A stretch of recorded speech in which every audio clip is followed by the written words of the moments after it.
Hello, Emily. How you doing? It's your father, Miguel. Hold on while I figure out what day it is. All right, it's Sunday, the 20th of November at 6 or 9:16 a.m. And I just wanted to I just felt excited about talking to you this morning, and I wanted to tell you, I wanted to convey some ideas to you about the things that I found really helpful in my life. And, you know, I wanted to I just have all these ideas in my head, and I just want to get them out there. And I want to share with you as fast as I can. I want you to, over my lifespan, I have enjoyed learning about a lot of things, and I wanted to sort of highlight the things that I enjoyed the most, and I wanted to share those with you so that maybe you can learn about them too and derive the same benefit that I have. So I'm just going to throw these things out. Now, I recognize that you may not have the same interests as I, that you may not have the same strengths or focuses in life as I do. And so I want you to understand, sort of to caveat these ideas with that recognition that, I know you're a different person than I am. But if there is any similarity, I wanted to be able to point the way for you. So here are some things that I've really enjoyed over the years. Number one, from a productivity standpoint, David Allen's book, Getting Things Done, amazing. And his approach to to-do lists and the natural planning model have been really helpful for me. So GTD, that's the acronym for Getting Things Done. Take a look at that. I've also really benefited from my study of Ayn Rand and her theories about capitalism, romantic art, politics, economics, and ethics, and also epistemology. So that philosopher, Ayn Rand, and her theory of objectivism. Now, I don't consider myself an objectivist, but I was positively influenced by her ideas, and they've really helped shape my understanding of the world. And so I wanted to sort of give that to you as a gift. I've read a lot of her books, particularly her nonfiction. I'd like you to focus on her nonfiction work. She has a few books called like The Virtue of Selfishness and Capitalism, the Unknown Ideal, and Philosophy, Who Needs It? And there's a Leonard Peikoff book called Objectivism. And then there's that the Lexicon of Objectivism by Harry Binswanger. That's actually also quite a very good book. So I'm going to bracket that subject of objectivism and say, check it out, because that's pretty valuable, I think. Let's see what else. I wanted to share to you too my interest in nonviolent communication. Marshall Rosenberg is an author that talks about sort of dominating culture, a culture of domination and control, and stepping aside from that. And he talks a lot about the Offner process, observations, feelings, needs, requests. That's been really helpful in helping me understand how I communicate and helping me understand how to communicate better and create greater connection. So please check that out. I've also been positively influenced by motivational interviewing. That's a key word, and you can check that, do a Google search on motivational interviewing. Motivational interviewing is about eliciting change in clients by counselors in a therapy context, but I really think that there's a lot of practical, everyday, useful tools in that discipline. So, see, the author is, I think, Resnick. Oh no, who's the author?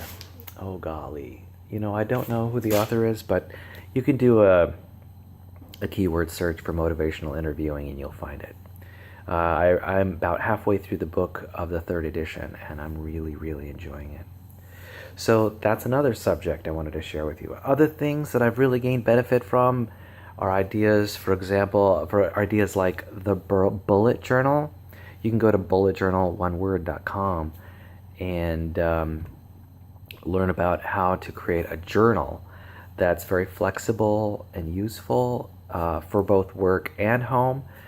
And I write in my bullet journal nearly every day, and it's a really great resource for me to sort of put all my ideas together and map them out and catalog them and get my schedule fixed and do my to-do lists and just sort of organize what's in my brain and put it all on paper. It's also great from a personal growth standpoint. I'm able to sort of isolate those ideas that I want to, those aspects of my life that I want to improve on, and I could sort of do some planning, do some action planning about what the next step is. And so I've really been enjoying my bullet journal. So definitely take a look at that. I've also got a subscription to the GreatCoursesPlus.com, which is a streaming website which has college classes online, and I really love that. That's important. Khan Academy, definitely go to KhanAcademy.com and look at some videos. That's really been helpful to me. Let's see, what else?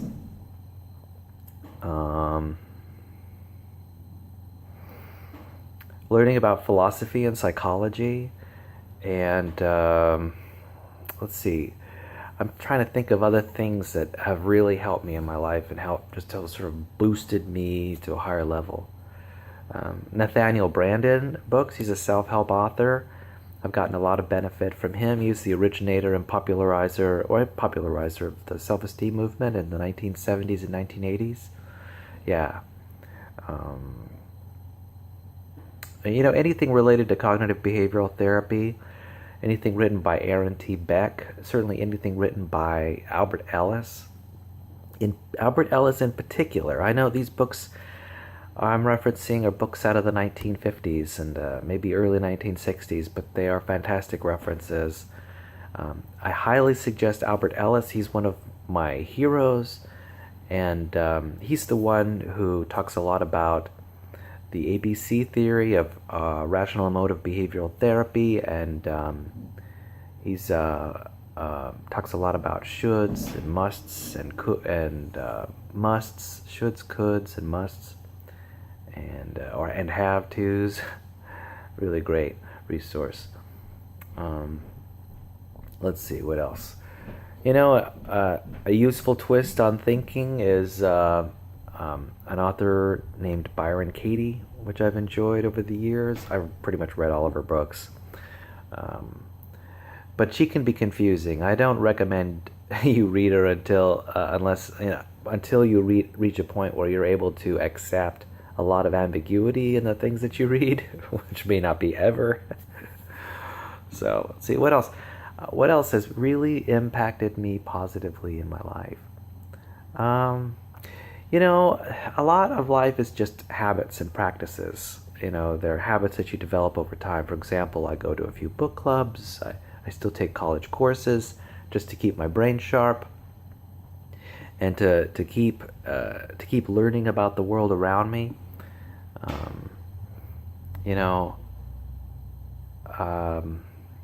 It's important to sort of spend regular time making appointments with people and spending time with them to develop friendships. So I do a lot of those things. Like I go to the Sierra Club meetings and the Democratic Club meetings, and I do go to the Lompoc Valley Botanic and Horticultural Society meetings. And that regular meeting with people, that's what builds lifelong friendships. And so I'd like to encourage you to participate in activities that way. Schedule time to visit with people face to face. That's how it works. Well, gosh, I wish there was more stuff I could talk about, but in the moment right now, that's what I wanted to tell you about. these are things that I've really gained benefit from. I've also liked my time I've spent on reddit.com. So if you ever have an interest in surfing the web, I'm pretty much addicted to that website, reddit.com, and so you might want to check it out. It's very useful to get your questions answered on any subject, and it's kind of fun to participate in conversations that thinking people are having. It's also a lot of fun. There's a lot of humor, good humor, and bad humor on that website, but I enjoy quite a bit. All right, so that's that. Last, I just want to say that I love you and that I think about you every day. Every day I think about you. And I probably think about you every hour of every day that I'm awake. So I want you to know that you are not a passing thought for me, and that I'm committed to you and your well-being. And that, my goal for you is that you develop and that your life unfolds in a way that's most natural and organic for you, and that gives you the greatest insight and opportunities for personal growth that are possible. And I wish this for you, and for me, I'm committed to doing everything in my power to make that happen. So please call on me to help you to sort of develop, and I'll be there. I'll be there with bells on. It's almost Thanksgiving. We're almost here, November 25th, and let me say Happy Thanksgiving to you. And I hope you have a lot to feel thankful for. I know I have a lot to feel thankful for. In particular, you. So, and me. Hey, I'm glad to be alive. And anyway, enough of my funning around. What else I've been enjoying lately? I've been enjoying authentic relating communication games. There's this whole movement out there relating to communication games and creating containers for groups of people to experiment with how they communicate with one another. They're called authentic relating games. And I go to Yoga Soup down in Santa Barbara periodically and participate in these games, and I'm having a lot of fun. And I'm learning a lot about myself and about others. Oh, and I wanted to mention something else. You and I, in our personal conversation in the past, we've discussed the inner voice. I have a real interest and focus on what the inner voice is, and how to make that voice a little more gentle. And I've had some ideas lately, some flashes of brilliance related to the inner voice. And let me just state them really fast. I know this video is really scattered, so you'll have to forgive me. So, inner voice. So I'm beginning to recognize that quite often for the human inner voice, what precedes a judgment is an emotion.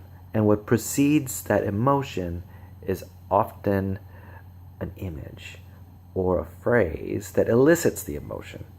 So image, emotion, judgment. And this chain of events happens so quickly that often we only hear the judgment at the end. There's a flash of an image, then there's the emotion, and then it's almost as if our brain covers the emotion or reacts to the emotion with the judgment.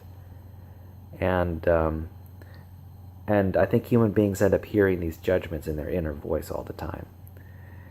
And right now I've been doing a little experiment on myself by practicing self-empathy, which is essentially asking questions of myself, asking me what I'm feeling in the moment. And that helps me take a step back behind the judgment to find the emotion. And then I'm also searching for the image that I imagined prior to the emotion that triggered it. So This is a little practice I've been doing lately to sort of calm my inner voice, the words of my inner voice, and it's been working. And I just wanted to share that with you because I've actually been kind of excited about the practice, and I think it's been working in sort of making that inner voice a little more gentle, a little more reasonable.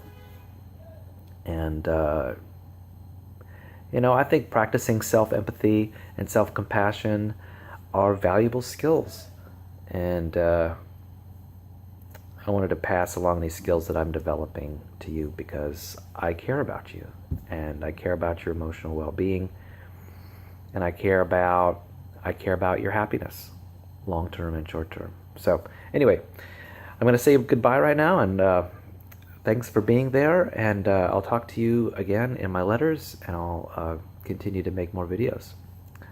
I love you. Bye-bye, my daughter.